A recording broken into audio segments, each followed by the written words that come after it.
Starting the recording. Hey everyone. Let's see, this should start up any second. Let's see. Yep, there it is. Hey everyone, this is episode 477 of the OotiniCast, going out and being recorded on the 29th of November, 2023. And this is the raw version of the show that will go out with all bugs and flaws and so on in place, and then we will clean it up a bit and put it out as a podcast on the morrow. So we got just a couple minutes here until top of the hour, and then we'll get going. On the morrow. Yes, and your senses are correct. It's been a while since our last show, and we'll talk about that here in just a minute. Oh, ow. And hey, Twisted Redneck, how's it going? Hey, Twisted. And by the way, before we get going, I do have I'm working on a cold, unfortunately, so I'll talk about that too. But if my voice sounds a little ragged, or if I do a little coughing or whatever, and I'll try to do it away from Mike, but yeah. I think it sounds I'm definitely fighting something. Yeah, like Phoebe on that one episode of Friends, I guess. Oh yeah. Oh yeah. Yeah, it's definitely a little rough. Very already. white chill. Oh yeah. Oh yeah. Keep on doing it. Yeah, there it is. I'm not helping, am I? It's okay. Man. Did you Twitter? Oh, good idea. Let's do that. One sec. And that's perfect because we have about a minute to go. Mm-hmm. All right. And we're on 477.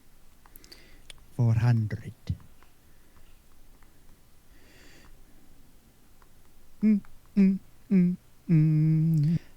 Staying alive, staying alive. Meow, meow, meow. Hey, squishy Man, twishy. making me work for it. Oh, okay, here, that's why. Yeah, there was an update earlier today, so who knows what's wonky. The update with, you mean Discord? Okay, it's just sent iPhone. out. Oh, iPhone, yeah. I had one not too long ago. Oh, actually, I jumped ahead. That was sort of interesting. I forget, they had this version where it went to the next one. And you could either just wait for it, or you could actually get it earlier. And I decided to get it earlier because it actually lets you download sections of maps and actually use that on the trip. Oh, right. I mean, you've been able to do that on Google Maps, but I've never really liked how Google Maps works very much, and I always find it a little awkward. So I actually liked the fact that I could do that in Apple, but because of that, I think it updates a little weird until everyone catches up and does the 17.1 or whatever it is now. So yeah, all right, we're at 4:00. Are we ready to go, Kitty? Ready. All right. Going in 5. I'm gonna have some water.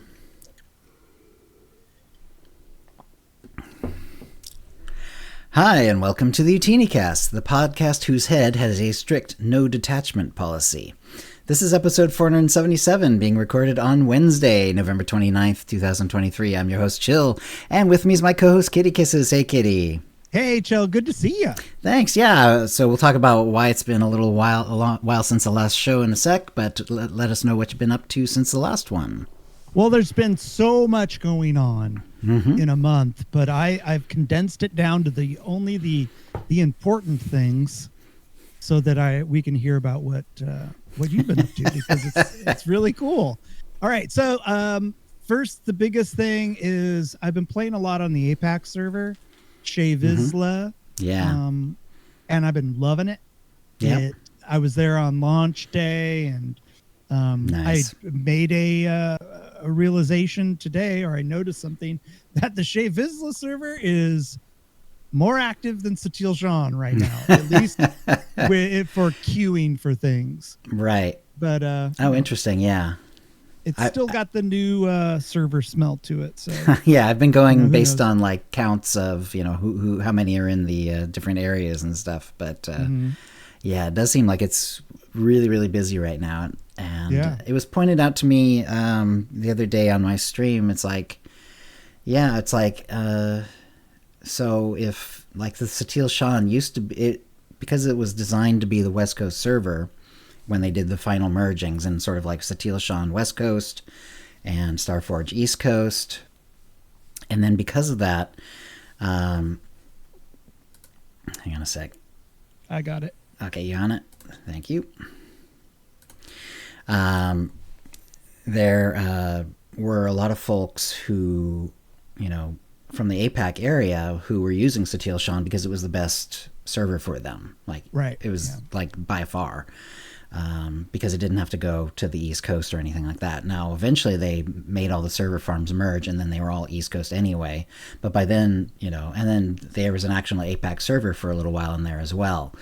But in between, before and after that, there was, you know, the Satil Shan was the sort of the APAC server because, you know, it was the best one for them. So there was some question from the folks who, you know, in my stream who were saying, yeah, so what does that mean for Satil Shan? Like, is it going to be really quiet now? Or like how much of the server is actually going to make the APAC server their main server? And, you know, how many of them are actually, you know, Aussies and New Zealanders and so on, people from that area of the world who would rather, you know, have something closer to them. So, yeah, I mean, it's a little hard to say because I think you're right. I think right now it's kind of the new hotness and people are just trying it out and having fun, and presumably there'll be some, you know, drift back to Satil Shan at some point as well. But yeah, it'll be interesting to find out like what that does for like server busyness, essentially, especially for those two servers, the APAC server and the Satil Shan. Less so for the Starforge, although that might impact it a little bit. Yeah, I'd imagine it would. Yeah, but I don't know. I always assumed that the APAC server would be running more on the Darth Malgus server, but you know, I don't know. As far as I know, it was mostly Satil Shan. I might be biased though because of course we had Tio as the co-host of the OotiniCast, and he had come over there. And he's Australian, and we also had quite a few folks who, you know, joined us from the beginning in the audience of the OotiniCast because we knew them from playing WoW on the Australian servers. I was playing on the Australian server because I was working nights, and the Australian server was the only one that was busy at that period of time. So I actually ended up meeting T.O. and a bunch of other good folks on the Australian servers. And because of that, you know, we had a fair number of Australian fans and so listened to the show and so on and playing with us in the guild. And so my information might be a little biased because I know that the folks who are following us were also playing on what ended up being the Satil Shan. Yeah. Yeah. Originally it was the Mighty Space Slug server, which I still love. Is still my favorite server name of all time. What was it called? It was the Space Slug server. And we just always, but we always added Mighty to it. It was always the Mighty Space Slug. Of course. Yeah, because I know that there's some people that are playing in Europe that watch my stream, and their ping is higher than my ping over here on the Best Coast. Okay. So, yeah, it makes sense. Makes a lot of sense. Yeah. Because my ping is usually, I think I max out around, I want to say maybe touching around 211. Oh, okay. For the European servers? Well, for the APAC server. Oh, for Shae. It's not too bad. I haven't noticed any kind of any delay or any lag that's too bad at all. And what was I going to say? The PvP things are amazing. Like you can level a character from 10 to 80 just PvPing over there because the thing it pops a lot, which is really fun because, you know, being able to go over and queue for a flashpoint and then queue for PvP and then doing story, you really get to experience the game the way it was at launch. Yeah. And then you're screwed because you don't have any money, which is fun. Yes. It ends up. And then Legacy too. So I've been having a lot of fun on there. I leveled a character with just was it the coin or whatever, you get a free coin and levels you up to level I think it was 70. So did that just to kind of see what that would unlock. Ends up, it doesn't unlock crap. So I thought I was being sneaky. I was like, all right, I'm going to unlock my secondary combat class by doing that. And nope, don't do that. It doesn't work. Right. So, I made a Sith warrior. Okay. Played that through to the end of chapter 3. Right. And I've been kind of, my main focus is legacy. I want to get my legacy up so that I can unlock certain things. But then I realized that you can unlock a lot of stuff in the, in your legacy with cartel coins, and it's relatively inexpensive. So right. I've still been debating whether to do that myself or not. I haven't yet, but I might. Especially rocket boost, which is like really getting annoying. I got the rocket boots, and then I got the quick travel cooldown, and it's just great. I got my legacy up to level 6, nice. which is really good. But I was your microphone sounds like you might be you're not on the your main mic. Okay. Joe. I think it's fine on Audacity, but it might sound weird to you and therefore also to the stream. So let me check on that. Discord is always weird, so it's always liking to change. Yeah, hang on a sec. It went back to default, so here we go. There Does you that go. sound better? Sounds so much better. Thank you very much. Yeah. Oh, that sultry voice, all deep. Yep, nothing like a good cold to do that. But it's I love Discord. You know, it'll swap back as fast as possible. So there you go. So I had a quandary about the unlocks. Well, first of all, if you can unlock your rocket boots, do it. I think I'm gonna have to. So worth it. Yeah. And because I don't have enough money to unlock stuff with credits in the game, so.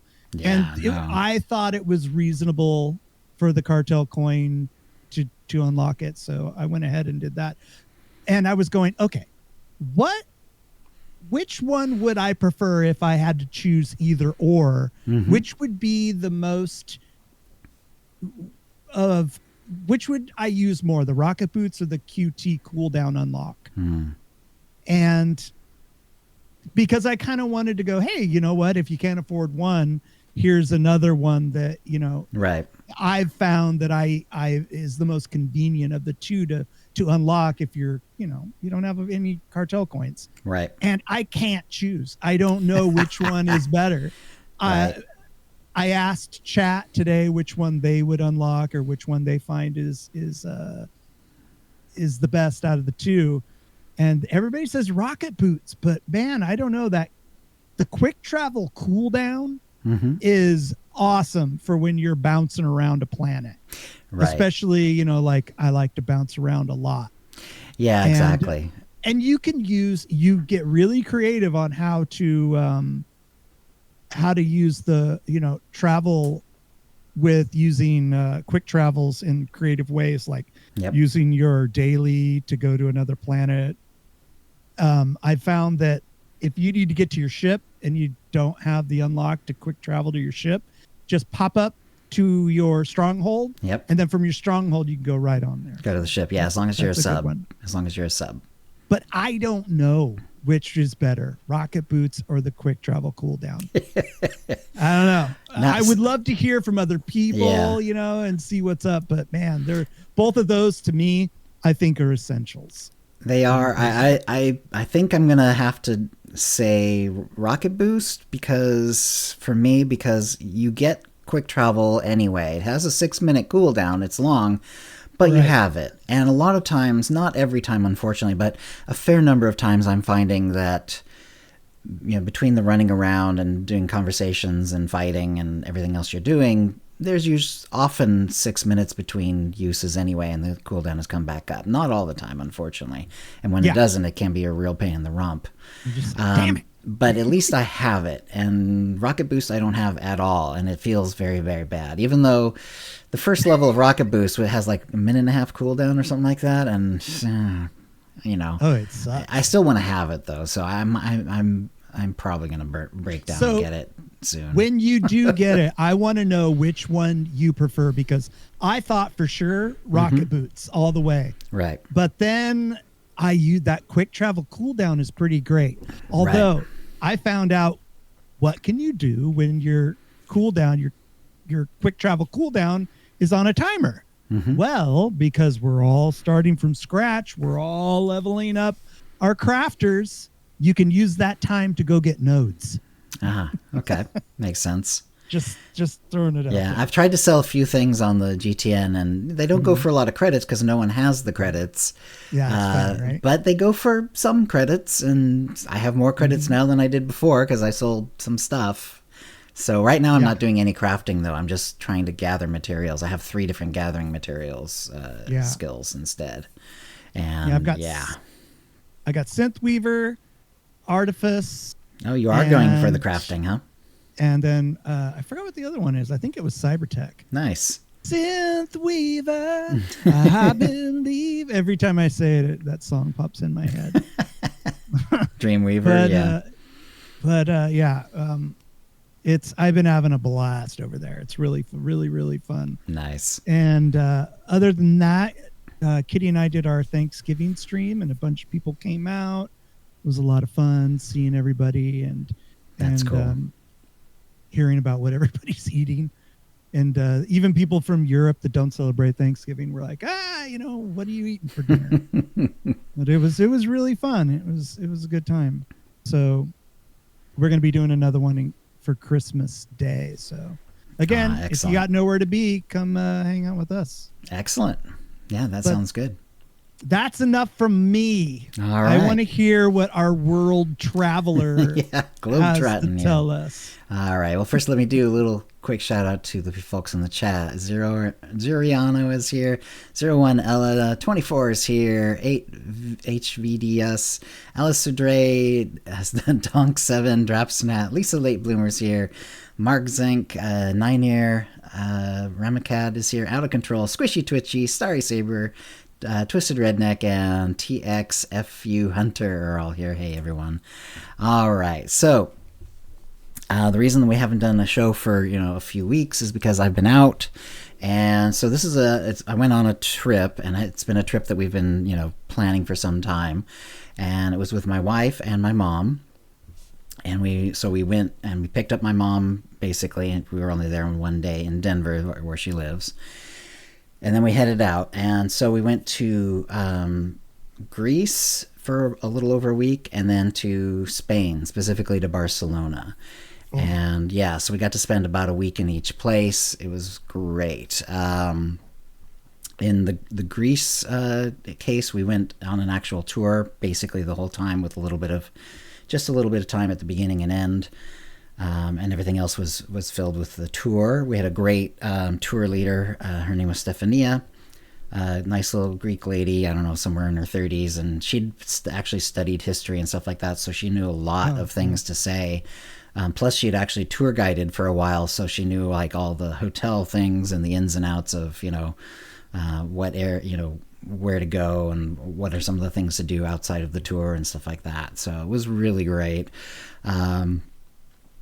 And actually, we were going to go to a third place. We were only going to spend a couple of days in Barcelona, but we were going to go to Egypt as well, because but my mom especially had always wanted to go to see the pyramids. But it was been heating up in the Middle East, and we actually canceled it even before the Gaza Strip blew up, basically. Jeez. So because and you wouldn't have noticed it so much, but we were looking at the State Department information on Egypt and so on, and they were starting to move even before the Gaza blew up. They were already starting to move up the danger signs. In other words, is that the last spot before it goes into the setting of please don't go to Egypt. They basically ask you not to go to Egypt at that point. They're basically on the thing right before that, be cautious and blah, blah, blah, blah, blah, blah. So it was getting worse and worse, and it wasn't looking good. So we went ahead and canceled it. We lost a bunch of money, but, these things happen. We were able to get some of it back, but a lot of it was lost. But whatever, it doesn't matter. Anyway, so we ended up spending more time in Barcelona, which turned out to be great. So we did the tour of Greece. Absolutely beautiful. Actually, I recommend going this time of year because this was actually like the last tour of the year, and then it goes on off into off season. There's no tours anymore, at least not with this one company. I'm pretty sure pretty much with anyone. And but it was like perfect weather for us because, like, you know, it wasn't very hot. It was like room temperature or slightly warmer.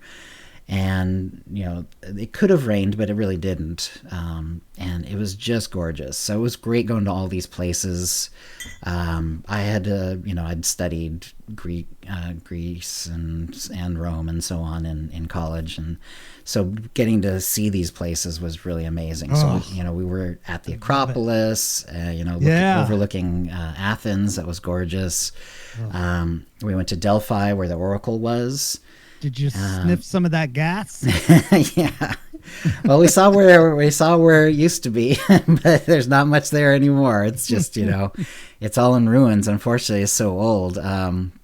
We also went to Olympia where the original Olympic Games were, which is really cool. A lot of sites actually had their own games, including Delphi. Like Delphi had Delphic games, but the Olympians were just sort of the most famous for it, essentially. And the really cool thing for me, partly was just seeing, like, we saw the original stadium where people were running and stuff, and they still have like these marble markers where the starting line was, and it's still there. Yeah, it's like all worn down, but it's still there. You can actually go and put your toe on it, which was really cool. But they also have this spot right kind of near the stadium, and it's where nowadays they light the Olympic torch. So so they light the Olympic torch there, and then it gets run over wherever it needs to around the world. It tends to actually go on a very circuitous route nowadays. Like, it doesn't go straight to the modern Olympic city that it's going to. They usually have it go all over multiple continents and stuff. Yeah, exactly. But it's really cool. And if assuming it's a sunny day, they actually use the old-fashioned way of lighting the torch, which is like there's this bronze sort of bell-shaped thing, and is basically reflecting all the sunlight into one focus point in the middle of it. And they actually light the torch using this like really ancient way of doing it, which is really cool. Oh, that's cool. Yeah. But if it's not sunny, they can't do it that way. Then they just do it. They do it in a more modern way if they have to. But yeah. So it was. So anyway, really gorgeous. Food is great in Greece, by the way, too. I mean, I've heard that from everybody that goes there. It's not expensive. There's lots of it, and it's super tasty. Like, everything we tried was good. Like, we tried all the usual stuff, and it's just so good. Tons of olives. Like, everywhere you go, there's olives. And this was in November, and they had tomatoes that were better than like some of the best tomatoes I've had here, you know, from height of our season. And this is off season. I can only imagine what their top of the season tomatoes would taste like. But yeah, they taste like better than any tomatoes I've had since my childhood when we actually grew tomatoes in Idaho. You know what I mean? It's like, it was crazy. It was so good. So that was anyway, we had a blast there. Through masking and so on, we managed to stay healthy, fortunately. You know, we tried to maintain some distance and blah, blah, blah, blah, blah. And then, of course, on the way home, we got, my wife got a cold, and now I have a cold. So if I sound a little rough or raw, if I occasionally cough or make some weird noises, that's what that is. I've caught what she caught on the way home. I don't know exactly what she caught, but it's some sort of cold or something. But so then it was off to Barcelona, and we spent a week there. There were no tours. We actually looked for like a Spanish tour to take us around parts of Spain for like the whole week. But like I said, it's late in the season, and they just weren't doing it anymore. So we found a few day tours, and so we got to see the Sacra Familia, which is this cathedral done by Gaudi. And it's gorgeous, and that was amazing. We also went up to Figueres, where the Dali Museum. So we saw the Salvador Dali Museum, cool. Which is really cool. Huh? The Dali what? The Dali house, the Salvador Dali house. Well, actually, the museum is actually where he's buried. So we saw Dali's. That's cool. We saw that. So which is really cool. And he actually designed the museum. It was a theater originally, and then he designed it to be transformed into the museum. And it was actually starting work, I think, even when he died. And he's actually buried there, which is really cool. And interestingly, unlike most burial places, you're actually encouraged to walk over his grave. Like there's like this open area with a bunch of art on the walls, and right in the middle is like this rectangle of metal, and he's buried underneath it, and you're supposed to just walk over it. Yeah, which is really cool and interesting. Like you don't see that. And interestingly, Gaudi also, we went to the Gaudi Sacra Familia Cathedral. Gaudi's buried there. So we went to two different places where the artists designed the place where they were buried, which was it's kind of weird. Like how often does that actually happen? But there's two of them right around Barcelona. So and Barcelona's really gorgeous too. They actually have really good art museums. There's a Picasso museum. We actually went to several modern art museums and just really had a lot of good times there because they have really good art. So anyway, so we and I would say the food really good in Spain too, of course. I mean, as you'd expect, really good. But I think all three of us decided we liked the Greek food even better. I mean, there's just something special about it, and it's just really tasty. Got lots of olive oil on it. Lots of olive oil. Yeah, we actually went to a winery at one point, and then got some olive oil because they also pressed olives there. Oh. And so we got some Greek olive oil that we're trying out here now that we're back, and it's pretty good. I had a friend of mine that went over there, and she brought back. She threw her clothes out in order to bring back in her suitcase tins of Greek olive oil. And it was so good. Yeah, well, Stephanie was saying how like they go through it's a crazy amount. Like I'm trying to remember if this is the right. I think it's roughly a liter of olive oil per person per month. It's a lot of olive oil they go through. Crap. Yeah. They're just dripping in olive oil, like drowning in olive oil. Yeah. She actually explained how like in her house she has like this big tub, basically. It's like under the sink. It's like this giant tub of olive oil that they go through, and then they just they just have to replace it every like few months or whatever. It's crazy. So it was crazy, but yeah, it was so good though. And let's see. And also just like Greece, like Spain, recommend going there like this time of year. Not as busy. It was, there were people, but it wasn't like crowded, and it was much more comfortable. Like it gets a little cool at night, and then during the day it's again a little more than room temperature. It's great.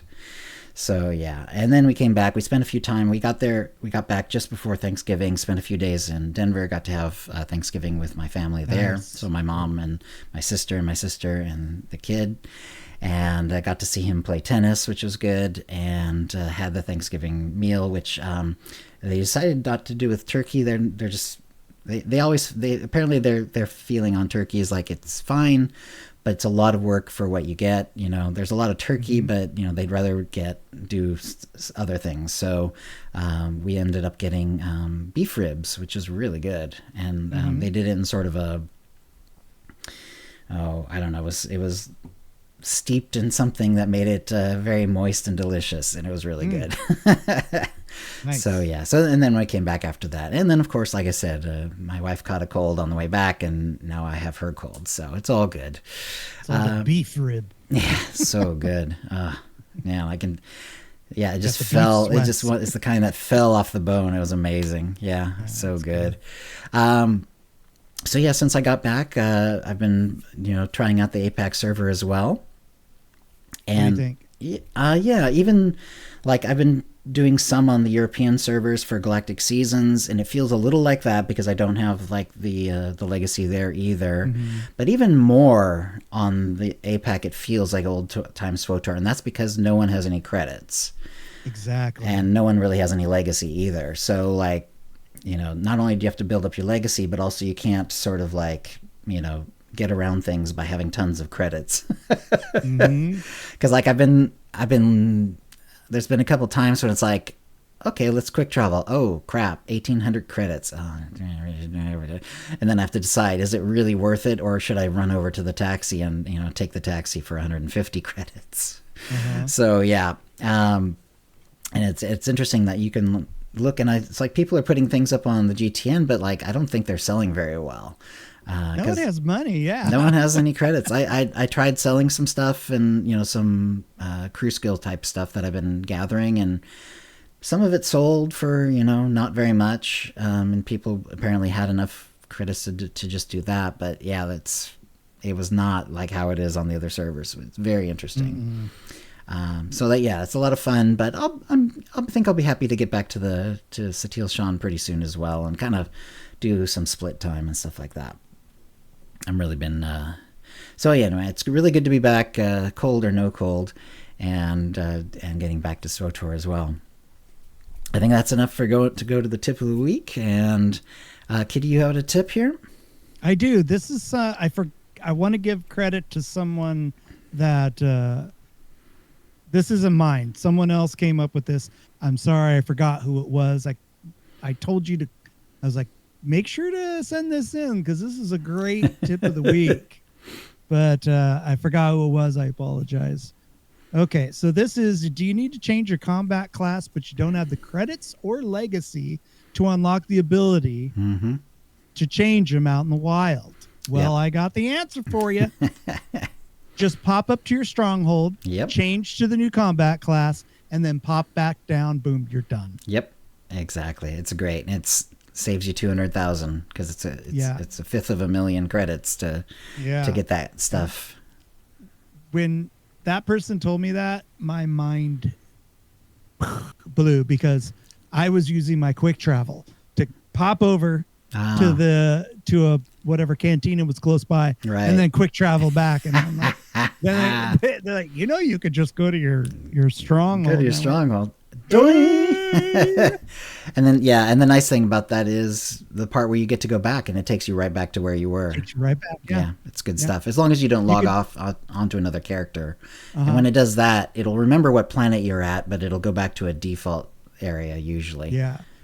Also, you can drop some stuff off at your cargo. Right. You can sell some stuff. So yeah, if you're in, because I was going to do the tip, but we already talked about it earlier, where use the stronghold to get to your ship. It's definitely the best way to do that. If you have to be a sub, because otherwise you can't do that. It's one of the two options along with the fleet that you get as a subscriber to from your stronghold. Otherwise, sorry. I mean, cut you off. It's okay. I was just very proud of myself when I came to the conclusion that I could do that to get to my ship. Yes. I was like, I think that's how I hurt my back, patting myself on the back. Good job, buddy. Yep. So also, when you get to level 15 on the fleet or on your capital world, it's in the stronghold area of the fleet. It's the easiest way to describe the one, but there's also little things for the capital worlds, and it's for what I call the stronghold mission. You have to be level 15. Yep. And when you do it, it's a nice chunk of XP. It's like more than half of a level of XP, and it does scale up. So if you're above 15, do it anyway. But also you get a bunch of decos, and it includes a couple of useful ones, the mailbox being the one I'm thinking of, but it also includes they start sending you mail, and a couple of them are vendors. So you'll get a vendor, and you'll get a mailbox, and also I think it's the first time you get to level 10 and you finish a conquest, you're also going to get one of those MK1 things that you can turn in for decos. And it's not enough to do certain ones, but you can get a legacy box from the vendor on the fleet, the Stronghold deco vendor on the fleet for an MK1. I actually got a legacy vendor from doing the Stronghold mission. Yeah, I think you do actually. I once I did it, I realized, oh yeah, I've already got one of those. So it is kind of useless. But if you want more than one, or if you want to throw in one in another stronghold or whatever. Yeah. So unfortunately, though, the regular, like the non-legacy storage, it takes like 3 3s, I think, or something like that. Or maybe it's 2 2s, and then I think the GTN is like 3 3s. It's something like that. So you need to get some of those other ones. You'll eventually get it from logins if you do it for a few months in a row, but that's obviously not ideal up front. You'll either have to make them via if you have a crafter, or plunk down for however much they're going on the GTN. Although APAC, I have no idea how much that is. And it would probably be a lot anyway. But anyway, yeah. So those are the good ones to get anyway. You know, if you can get the GTN and the various holds on your ship, I mean on your stronghold, it's great.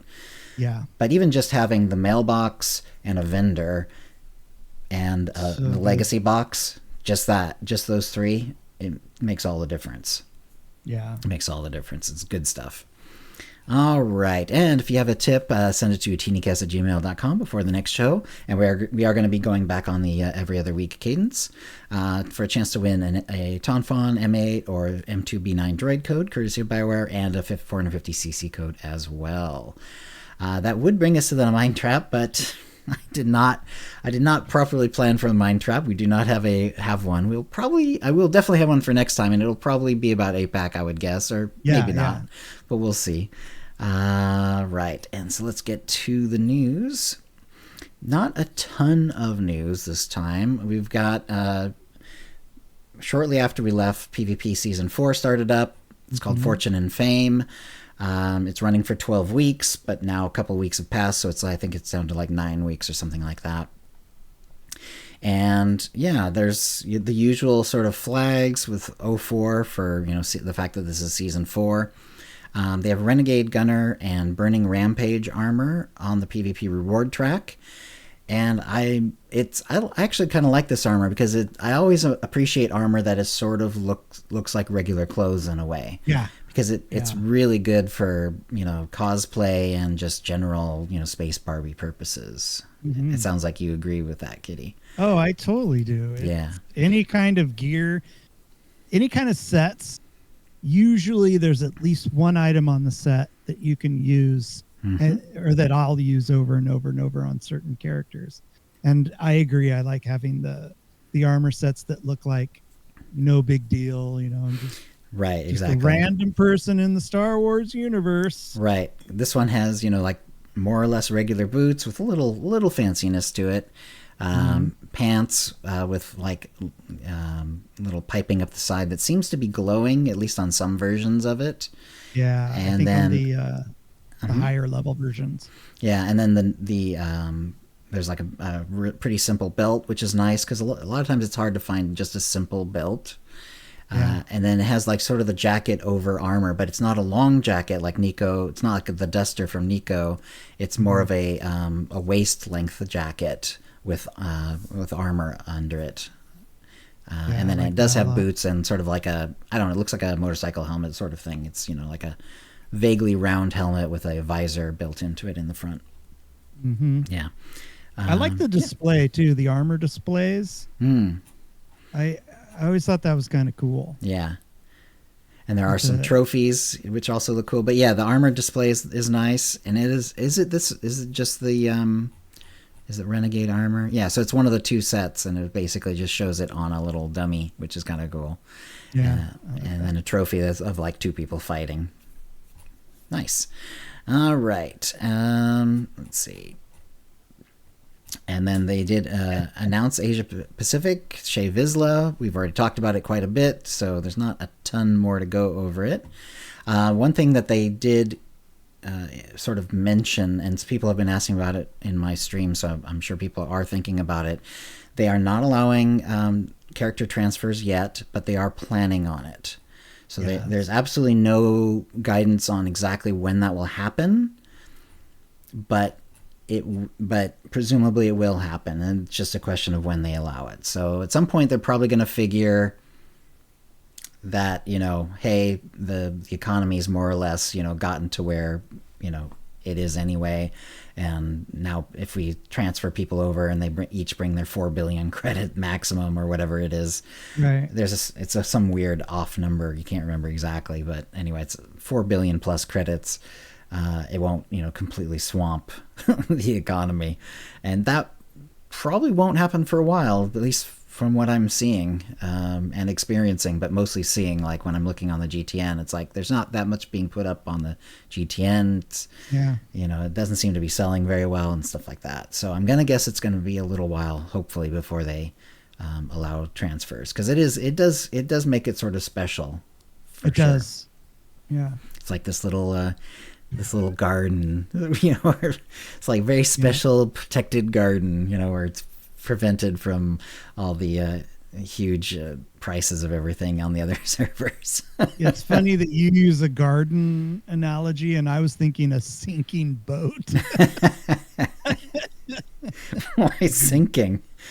It just seems like everybody keeps talking about the inevitability of the economy breaking again. Oh, I see. Yeah. And I'm seeing, like in my head, right. failing. It'll eventually, it'll get there eventually, Get there, but it would, not. but basically it's going to stay sort of in this little protected phase until they do, to some degree, that's going to happen until they do the character transfers. Once they do the character transfers, it's over. It's going to be become very quickly like the other servers, I'm sure. Yeah.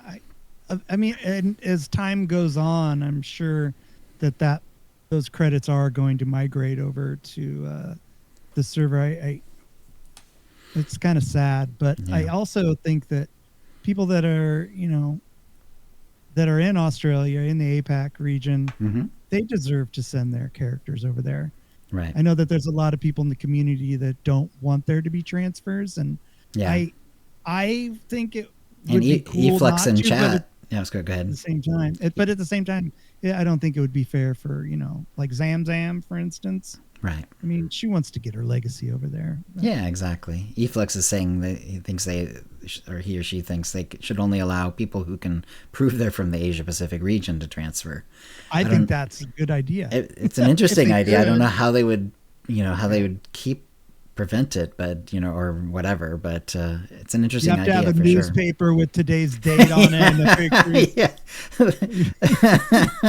the Sydney Times or something. Whatever the newspaper is there. Yeah. I'm not sure. I mean, I don't know if I would transfer over there personally. I'm thinking I won't. I'm not gonna. Yeah, even though the characters that I have, I definitely miss not having certain things with the legacy and the datacrons and all that stuff. Mm-hmm. But unless it's going to become my main server, which it's not, because it's still going to be Satil Shan. Yeah, it doesn't feel really necessary to spend the cartel coins and whatever to send a character over there. But yeah. Right. Starry Saber says maybe look at altering the transfer system to not include bringing credits over with it. Maybe. Great, because they could bring a bunch of stuff, and that would actually be anti-inflationary, Because if you just swamp the GTN with more stuff, that just lowers the prices. And eventually, eventually there'll be more credits. But yeah, that's interesting. It has been fun, and it has been fun on the APAC for sure. I've been really enjoying that during the last few days. And I think I'm also going to enjoy though jumping back on Satil Shan and playing with regular. I did that regular recently, stuff for a while, and I kept stopping to mount, and then once I got over that, I was like, oh my god, I love moving while mounting. Yes, it's 1 million credits though. Yes, fantastic. Which doesn't sound like much, but if you're on a server where there aren't any credits, it's impossible. You're just never not going to get it. Yeah. 1 million credits. It's just over on the other server where I have so much money, I don't even think about dropping 1 million credits. Oh yeah, exactly. When I start a new character, I give the new character 100 million to start off with. Yeah, I do 10 million, and even that is kind of overkill. Yeah. For the most part, and unless I'm really throwing everything I can at him. But yeah, it's crazy. And people comment in chat that I don't loot enough. They're like, you need to loot, and I'm going, stopping for 200 credits doesn't feel worth good. The time, but now over on the Apex server, I'm stopping I forgot to loot and drive all the way across the map to grab 200 credits. That's right. So, I'm it's kind of reminding me the credits are not that much, but if you find an actual green item that you can vendor or whatever, and it's 1,000 credits, it feels really good. It's that's a good amount of credits. at low levels and pick up and it's like 49 credits. Exactly. Also, don't forget, because I leveled a character to 70. Wow. And level 70 characters get more money for missions than lower level characters. Oh, that's right. Yeah. So running dailies on your level 70 character will, and especially if you're in a group, because it'll multiply. The credits will multiply depending on how many people are in the group. Yep. And then you just send that money over to your lobies because they're so poor and neglected. It's true. I have one character that's in the one of the guilds that you're in, so we might be able to play together potentially at some point. I saw you in there. Yeah. I have another character now too because I decided to go ahead and make another one for the smuggler / bounty hunter galactic season 1 today. And by the way, of course, I'm going to be, regardless of anything else, I'm going to be logging on and getting the galactic seasons up just like I have been. Oh yeah. I don't remember exactly where I am on the other servers, like the European servers. I think it's somewhere in the 50s, 60s, but I should be able to finish those as well. Before the end of the season. There's like 55 days or something like that now. God, I suck at that. But I'm already at like level 10 on the Shae Vizla server, so nice. I won't be able to get to 100, I don't think. Maybe I will, possibly, but just because I'm actually playing there and getting multiple weeklies and stuff. Mm-hmm.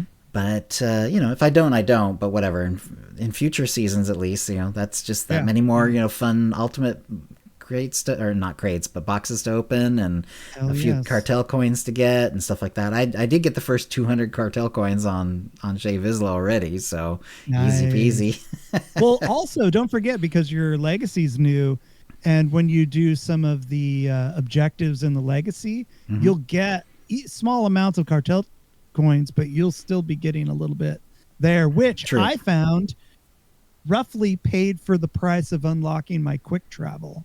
Nice. So and of course the 200 or whatever, that's half of my rocket boost if I decide to get that. So when you get it, you're gonna get it. I think I'm gonna get it. I mean, it definitely seems like I'm gonna be playing on the APAC for pretty regularly for a while. Not necessarily every day, but certainly every week, I would say. You're gonna get deep into some flashpoint or something, and you're just gonna go, you know what, screw it. I can't deal with this level anymore. Up and you're gonna be like, maybe I shouldn't, and then oh my god, it just do it. Yep, that's my prediction. All right, and a couple more bits of news here. They had the best view in SWTOR 2023 winners. Yeah, so pretty. Yeah, if you haven't seen them, they are on the SWTOR.com website. It's basically one of the first things that you can see under the news right now. And I've also put it in the show notes if you have access to our show notes. But yeah, the really, really gorgeous. They did some really good choosing. They really do. I appreciate the one for Belsavis, because I've always loved how Belsavis has the temperate look that goes right alongside these giant ice walls, which is really cool. And they chose one that shows that off really well. I gotta go pee. I'll be right back. I'm sorry. All right, no worries then. And they did actually have like the not the runners up, but they had like the finalists. That's the word. They had the finalists shortly before I left for my vacation. So we got to see some of these before, but just seeing the ones that they actually chose is really, really nice. They did some really good choosing here. Some people did some nice jobs of being very careful about their angles and so on. For example, I'm looking at the Oricon one, and not only does it have like a really good shot of some of the lava and so on, but it also has the tower, and the tower actually has like these light sort of like light effects that are coming from it, and it really adds to it. So they did a really, really good job on that. So those are some of my favorites. I always thought it was kind of a cool thing. So, you can get these, if you like any of the pictures, you can just get them as a deco, which is awesome. But if you're the one who actually provided or, did the entry, you automatically get those those decos with a special gold border that no one else would ever have. Yeah, so that is cool. That is very cool, and they show an example of that down at the end of their little thing for the contest. Oh yeah. Yeah, so it shows what it normally looks like, and those look perfectly fine, but then it shows one with like this special gold border that they did, and that's really, really gorgeous. I like that Coruscant shot. Yeah, it's a good Coruscant shot for sure.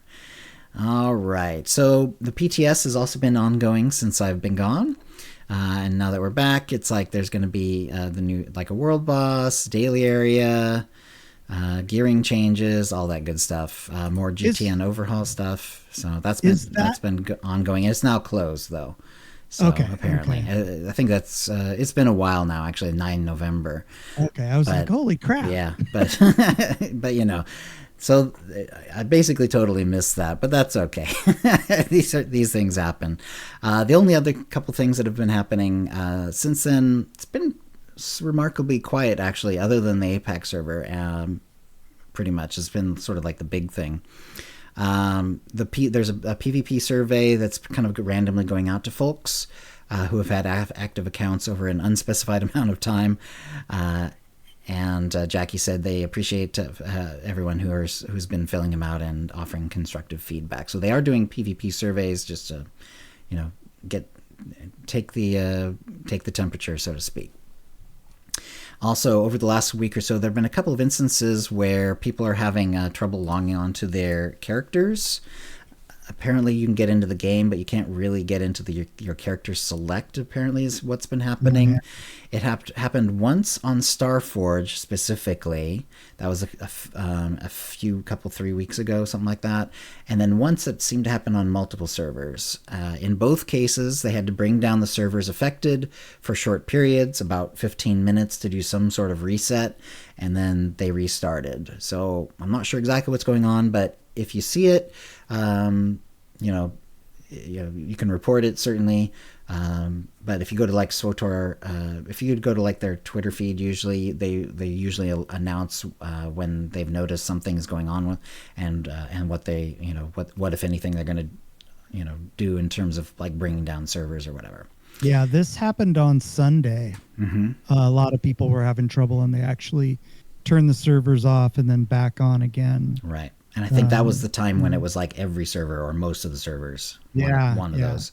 It seemed to have like trickled into. It started on one server, and then it started happening on another server, and then eventually. Interesting. I'm wondering what would cause that. Yeah, that's weird. Yeah, that's what I was thinking. I was wondering if they were doing any back end. There's sneakiness. Yeah, well, they had like a back end server bring down sometime during the period I was gone, but I don't know if it had anything to do with that. And that's about that. So I'm back in the saddle, so to speak. Looking forward to getting back into SWTOR, and maybe we can figure out a time where we can play together. Hopefully, I'm feeling a little better. I'm still feeling a little ragged because I just my wife caught the bug, and I thought that I had caught it earlier because I felt like slightly off. But that was like days ago. So I kind of thought I caught a very mild version of it, but got away lucky. Turns out, no, that was something else. That was just coincidence or jet lag or something. I've had a lot of jet lag too. And now I properly have what she has, and I'm definitely feeling, the real bugs now. So I'll probably have a couple days here where I'm not doing great, and then hopefully it'll get better. That's about how long it took her, because she's on the mend herself, so it's all good. We could do some PvP too. That'd be fun. Figure out a PvP to do or something. All right, Kitty. Anything else? No, that's all I can think of. All right, then. That's a show. If you'd like to play with us in the Utini Knights Guild on the Republic side of the Satil Shan server, or in our Otini Rage Guild on the Empire side, do a /C join Utini to join the Utini channel. Then let us know you're a fan of the show. You can email questions and comments about the show to OotiniCast@gmail.com. Follow us on Twitter using @OotiniCast or Mastodon @OotiniCast@Mastodon.world. You can find contact details for us on our website, OotiniCast.com, which includes how to subscribe using iTunes and the rest. We record the show live bi-weekly on Wednesdays, 4 p.m. Pacific, by streaming at twitch.tv/OotiniCast. Our theme song is Doomsday by Jean-Paul Zogby. Thank you to the chat room. Thank you guys for stopping by. And we'll see you next show. Toodles, everybody. All right. And let me see do you have someone we should raid, Kitty? Oh yeah, let me give it a looky-loo here. Okay, let me see if I can get to the... Oh, Twisted. Twisted's on. All right, hang on a sec. By the way, look at his computer. He has such a cool computer. It's like a Sith holocron computer. All right, let me get to the stream manager so I can do a raid. Let's see, that's not the raid. Here's the raid. Twisted. Okay, let's go to Twisted. All right, I will check it out here in a sec. We're starting the raid. Thanks for coming, everyone. Thanks, everybody. We'll see you next time. Yep, and we'll definitely be doing a mind trap poll for sure. All right, 3, 2, 1. Here we go. All right, let me go ahead and stop the stream, stop the recording.